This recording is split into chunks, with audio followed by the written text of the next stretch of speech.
Why do holiday schedules cause so much disputed areas in divorce cases or parentage cases? And how do you kind of navigate that as an attorney? Maybe it's Welcome, everyone. This is Illinois Family Law Insider Podcast. My name is Katie VanDeusen. I'm one of the managing partners at Sterling Lawyers. And with me today is Senior Associate Leah Diaz. Thanks for joining me today, Leah. sure. So today we are going to be delving into parenting plans and must-have provisions. What should you be including in your parenting plan, and what are some main takeaways or provisions that you should never forget? So in terms of decision-making, Leah, what are the major decision-making areas that the court can look at in Illinois specifically? Yeah, so there's four major areas for decision-making responsibility, and it's really if a major decision needs to be made in one of these categories, and you're looking at educational decisions, healthcare decisions, extracurricular decisions, and if it's applicable to your family, religious decisions. And really what we're looking at is how those decisions are being made by a parent, either one parent's making it or both parents are making those decisions. Definitely. That's great to know. So, for sure, you want to allocate the decision making responsibilities when it comes to those four major areas at a minimum. And then, what if parents can't agree on where, let's say, a young child is going to go to school? How would a parenting plan kind of address that, or what have you seen in practice? Yeah, so usually we provide, or in terms of our firm, we're usually a little proactive on that by providing which parents' district we're going to be using when it comes to school. So it's kind of already established, but at the very least, at least designating one parent to make a final decision for that, especially when it comes to like school and signing up, that's really important. So you want to make sure that that decision can get made for that child or children. And courts really like clarity, especially on things like that, like education. So they want to see something pretty clear. Obviously, vague language can create different types of litigation issues later on. Definitely. It's almost like you're kicking the can down the line and it just causes further issues. And then the parties are back in litigation, paying attorneys, and just, if you can proactively handle those things on the front end, I feel like it's always better. And then in terms of common decision-making language that you've seen in your parenting plans, is there anything that you really rely on in terms of maybe common language that you see or that you use? Yeah, so I mean, obviously with sole decision making, what we kind of look at is this parent's going to make sole decision making and then kind of let the other parent know upon making that decision. So there's always going to kind of be like you're informing the other parent when you're making that call. When it comes to joint decision making, you can see something like joint decision making, but this parent can have final say on the issue of education. The other parent can have final say on health care, whatever the case may be. When it comes to joint decision making too, you can see that there's joint decision making can be made, but if there's an emergency, this is what would happen, or we'll defer to the physician in this situation. You can see a bunch of different ways to tailor it. I feel like whenever it comes to parenting plans, I feel like as an attorney, you're always viewing it from a perspective of like, what's the worst case scenario? Like, if this, then that, and just trying to put in as much, as you can, almost looking through that crystal ball as best, to the best of your ability in certain circumstances. So shifting kind of to holiday and vacation schedules. I know this is really important to families and parents and children. So why do holiday schedules cause so much, so many disputed areas in divorce cases or parentage cases? And how do you kind of navigate that as an attorney? What I find funny is, especially, when somebody's litigating and maybe there's just so much going on with the divorce that holidays seem like such a trivial issue or like a smaller issue to them. But when you talk to people about like holidays, they usually have something that they do traditionally. So it's really something that's important in people's lives and they have traditions with that. But maybe in the midst of the divorce, there's just so much going on that it just seems like a smaller issue. So maybe that's why it ends up taking a back seat sometimes to them. But I really think that by doing that or not choosing to define it super clearly in your agreement, you're assuming it's going to work out when in actuality, when it comes to practically, working through those things, issues arise. So without any specified holiday terms, you're really looking at what your regular parenting time schedule is. And some parents aren't going to like how that shakes out sometimes. Exactly. Or you're just like hoping for the best in that situation. And that's probably not the greatest strategy to have when it comes to a parenting plan. Yep. And Leah, what would you say a well drafted holiday schedule? What should be included when it comes to a holiday schedule?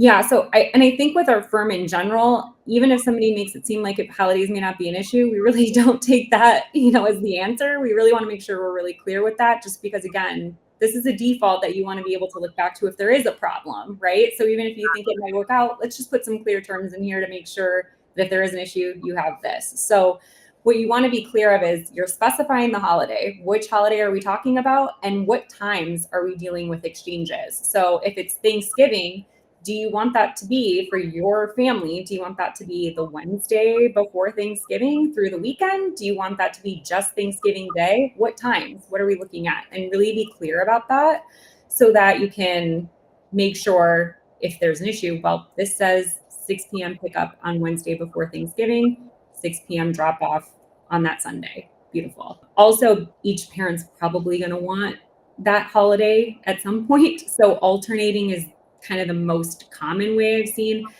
I've seen parents split holidays, and I think that doesn't work. I think it's really difficult. You're shuffling a kid back and forth in the middle of a holiday. I've seen it where like parents are like, my kid's so sad that they were having such a good time in Christmas Day with their cousins, and then time to go, with the other parent. I think that alternating is the best way to go. Even with school breaks and things like that too, you want to be addressing what happens on winter break, spring break, birthdays, Columbus Day, but Indigenous Peoples Day, all these days. You want to prepare for those things so that you know what's going to happen. What would you say in your experience are maybe some common missteps or maybe things that parties don't always think through when it comes to a holiday schedule and a parenting plan? I think those school breaks, such as like President's Day, Labor Day, things like that, where they don't think like about that specific day, and they, parents may not have work that day, might want to have some guidelines with those specific days. Birthdays are huge. You assume that the other parent was going to give you parenting time on your birthday or on the child's birthday falls on their parenting time. Be clear about it. Spell it out so that you know what's going to happen. Any type of school breaks in general, and then those holidays that you feel like not putting in because you think that you'll be able to work it out with the other parent. Sometimes not always the case. For sure. And then shifting to right of first refusal. So, and just overall communication.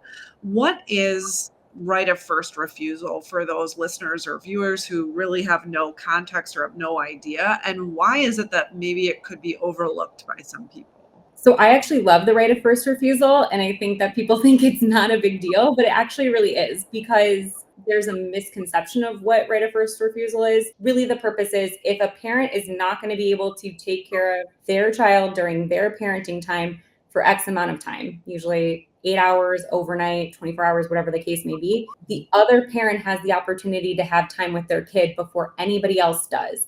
And it's not, people think sometimes like, well, what if my daughter wants to go with their grandparents or wants to, go with their friend? That's not the right of first refusal. It's if that parent cannot exercise the time during this time frame. If it's like a 24-hour period, wouldn't of course the other parent's going to want the opportunity to take that parenting time. So give them the shot first. And if they can't, then you can find alternative care for the child. So I think it's really forgotten often, but I really think it's important because, I see it a lot where parents are like, they were gone for the weekend and didn't tell me. And I found out from my kid that they were with their grandparent. What can I do? And if you don't have the right of first refusal, nothing. So hard for sure. And I think that boils down to also like people who don't think that that's a big deal. It really, I think, goes to like best interests of the child. Like who should be with the child? There should be a preference for parents. I don't know if I was, going through a process like this, I would be like, I would want to have that opportunity as a parent. So I totally understand that feedback and kind of how it could be overlooked, but I do think it's totally important. I completely agree with you on that. Right. And it doesn't mean that it has to happen. It just means that the parent has the opportunity to do it. So if they're like, hey, my kid would prefer, I'm going to be gone for the weekend, but our daughter would prefer to stay with, her grandparents. She was asking, do you care? And if the other parent doesn't care, go with the grandparents. It's totally fine. But it just gives you the chance to exercise that time. Exactly. I totally agree with you. And then do you feel, should parents be considering or should they be putting in some maybe specific language as it relates to video calls or phone calls when it comes to the children? And have you seen any, tips or tricks with regard to those provisions? I do. Just like with, things that seem small, it just put everything in this agreement. Just put it in there because you may not need it, but at least it's in there if it is. Because if your, child is going to be with the other parent for 5 days at a time and they're not letting you speak with your child, of course you're going to want to. So just put something in. It's a quick, tiny little provision that you put in where each parent is going to have a daily call for up to 10, 15 minutes, whatever the case may be at this time. You can put it, you can be as specific or non-specific as you want to be, but as long as it gives you the opportunity to have that communication, then at least you know it's there if it's not being offered up to you. Exactly. And you have that protection, right? All of this deals with like protection and making sure that everyone has clear set expectations when it comes to things versus not talking about it or not including the provision, having no protection, and then being in a situation where you thought something was the case and it really isn't. Yeah. Shifting now to kind of travel and notice provisions, Leah. What should be included when it comes to travel or vacations, especially, let's say, out of state or maybe even international travel? What are some takeaways that you've seen? So I think the most important is that there's some form of notice to the other parent. People can be flexible on this. I usually do somewhere around like 30 days for out of state and up to 60 days for international. Most people know their travel plans within those timeframes, so I think it's reasonable. Other people feel comfortable with shorter timeframes. It's entirely up to them for notice, but obviously I think notice is important. Yeah. And also giving some form of like itinerary. And it's not to like keep tabs on you while you're traveling. It's so that the other parent knows where the child is. And if something's going wrong, they know where the child's going to be. So it's not to like, overstep any boundaries. It's for the kids or the child. Also have provisions in there with respect to passports, especially if kids don't have passports yet. Put it in there how the kids are going to get their passports for travel and where those passports are going to be stored. If, one parent's going to keep them, if it's going to go back and forth, just have that written in there because you'd be surprised. Definitely. And then flexibility versus specificity, and I think there are pros and cons to both of these routes and, different strategies that we can talk through. But how detailed do you feel a parenting plan really should be? Is there such a thing as being too specific or, having too much language? What are your tips with regard to that? I mean, of course, I don't think you should over specify where it kind of puts you in a corner, right? Where it's like you're only talking about these specific instances and then another instance isn't covered by the agreement that you didn't contemplate. But I think it's best to over define and at least put in all the guidelines that should be in place and be specific as possible about those, because the alternative is if you're vague about things and an issue comes up and you have to deal with it later on, you don't know how that's going to shake out in court. So it's better to kind of over define things and make things as specific as you possibly can without like kind of pigeonholing yourself. And you can always include, like what we include within our parenting agreement is that you guys review this agreement each year, right? Or that you guys look at look at the agreement, make sure it still works, and then adjust accordingly if need be. But at least it like requires you both to come back and look at the agreement. And then if nothing needs to change, nothing needs to change. But if you notice things need to be adjusted, you guys can do that by agreement. Exactly. I could not agree more. And then in terms of your own individual experience, when it comes to parenting plans and drafting, have you had a case where maybe the parents did not have holiday time specifically outlined or defined, and did it come back to bite them? And, did it cause huge conflict later on? Yeah, like I said, in our agreements, I think we're pretty specific, even if like a client doesn't want to be. I think we still kind of make them go on the more specific route with respect to holidays and just advise them they're going to thank us later. Totally. I haven't seen it though where I've gotten like a post judgment or after a parenting agreement has been entered, a client has come to me with issues for holiday schedulers. The schedule in general and holidays are one of these issues. So you can definitely see huge conflict on that because you think a parent is going to be reasonable with the holiday schedule and work you guys are going to work with each other, and then lo and behold, you don't. So Right.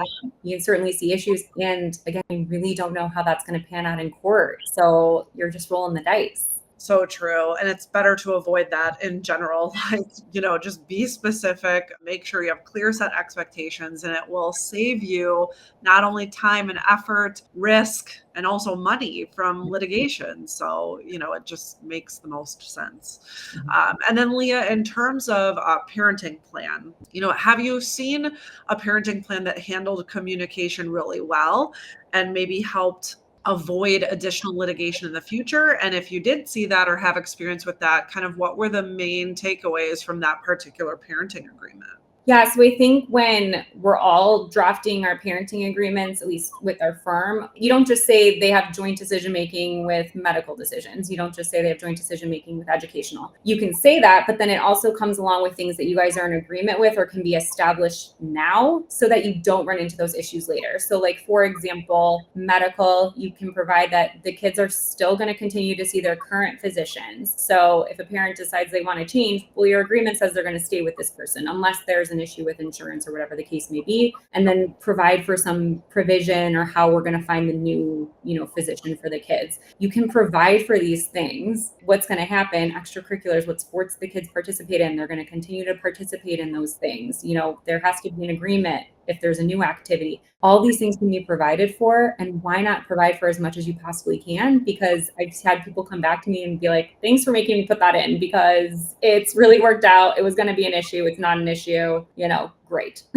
Absolutely. And then I know we both are right of first refusal fans, clearly. So do you have an example in practice where a right of first refusal clause really did work well, or where maybe it did cause additional issue or further problems? I think so. We've seen it work well in terms of like maybe one parent didn't want the right of first refusal clause, like they didn't want to give that opportunity to their parent, but it was placed in. So obviously that's protection to the other parent. Yep. In terms of causing more issue, I guess arguably that they have to come back and litigate. That allocation judgment does provide for the right of first refusal and another parent's choosing not to do it. But yeah, that's an issue.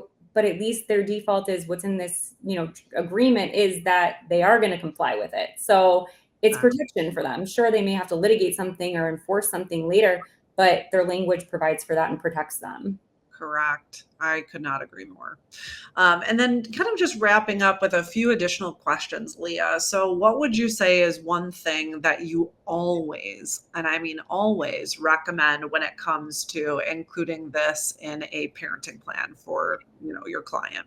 I think what I always recommend is let's put in what's going on right now with the kids. Like, let's put in what's established with them, because it's funny what happens when a divorce is finalized and people want to start mixing things up or going against what's been happening. Let's put in what's happening with the kids. That's what we're going to continue to do so that the other parent can't do that. It seems silly. Like, well, why am I going to put my kids going to continue to play basketball? Well, because the other parent might say, I don't want to do basketball anymore.